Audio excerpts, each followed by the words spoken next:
Berjam-jam, instrumentasi di kokpit menjadi gilat. Kompas berputar tak menentu. Di luar, seharusnya hanya ada es dan salju abadi. Tapi aku melihatnya.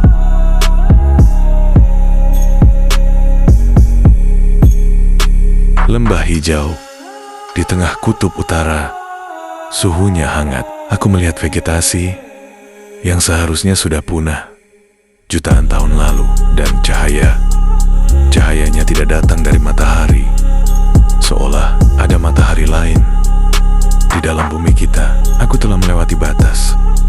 Aku telah memasuki dunia di dalam dunia. Kutipan tadi bukanlah fiksi ilmiah.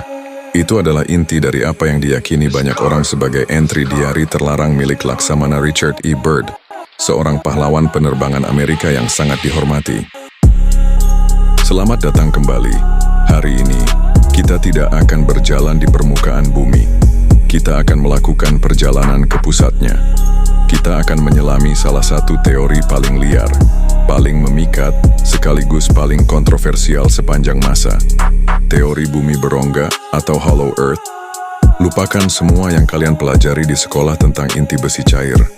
Teori ini menyatakan bahwa planet kita sebenarnya adalah cangkang raksasa dengan lubang besar di kutub utara dan selatan.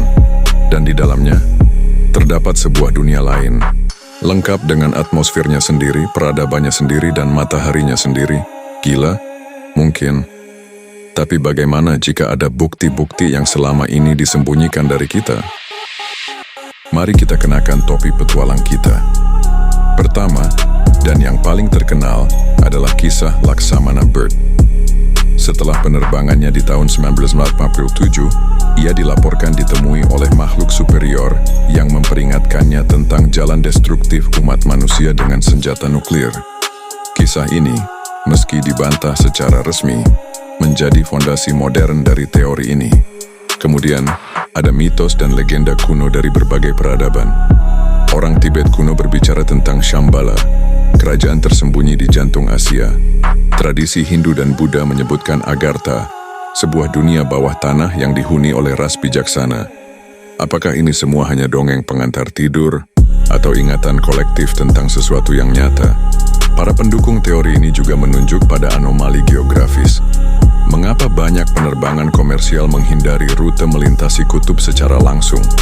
Mengapa aurora borealis dan australis yang menakjubkan itu terjadi?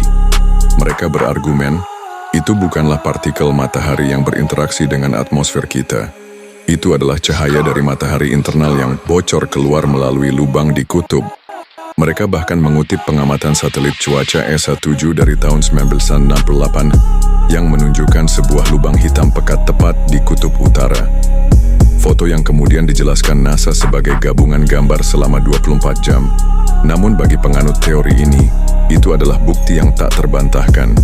Baik, sekarang mari kita lepas topi petualang kita sejenak dan kita pakai topi ilmuwan.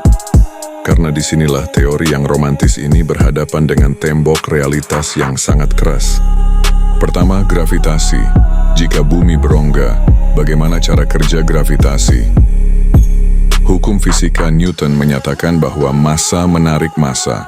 Kita akan ditarik ke cangkang bumi yang lebih tebal, bukan berdiri di permukaan bagian dalam. Kita akan melayang tak berdaya di tengahnya. Jika ada peradaban di sana, mereka semua akan tertarik ke pusat gravitasi cangkang, bukan ke permukaan dalamnya. Kedua, dan ini adalah pukulan telak, gelombang seismik. Saat gempa bumi terjadi, ia mengirimkan getaran atau gelombang ke seluruh penjuru planet.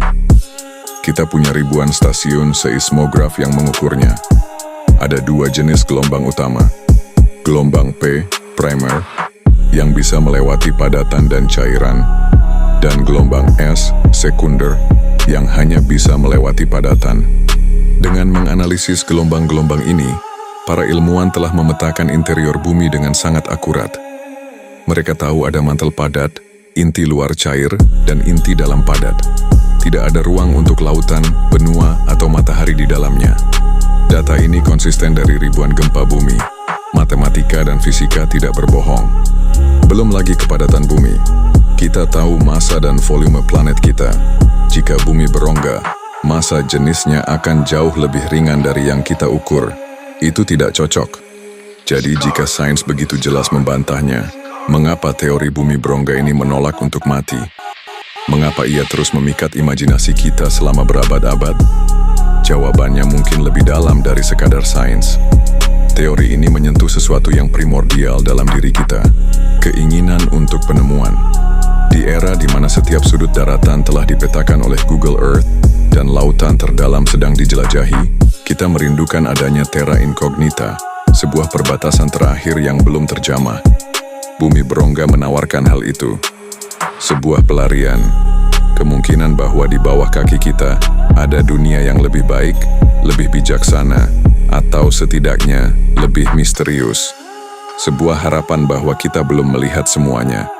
Ini adalah konflik abadi antara romantisme penjelajahan dan logika dingin sains. Pada akhirnya, apakah Laksamana Bird benar-benar menulis diari itu? Apakah ia melihat dunia lain? Atau itu hanya halusinasi akibat kelelahan dan anomali instrumen? Apakah Agartha dan Shambhala benar-benar ada, menunggu untuk ditemukan? Sains mungkin berkata tidak. Tapi imajinasi manusia akan selalu berkata, bagaimana jika dunia di dalam dunia mungkin hanyalah sebuah mitos, tapi pencarian akan kebenaran dan keajaiban adalah petualangan yang nyata, yang terjadi di dalam diri kita setiap hari.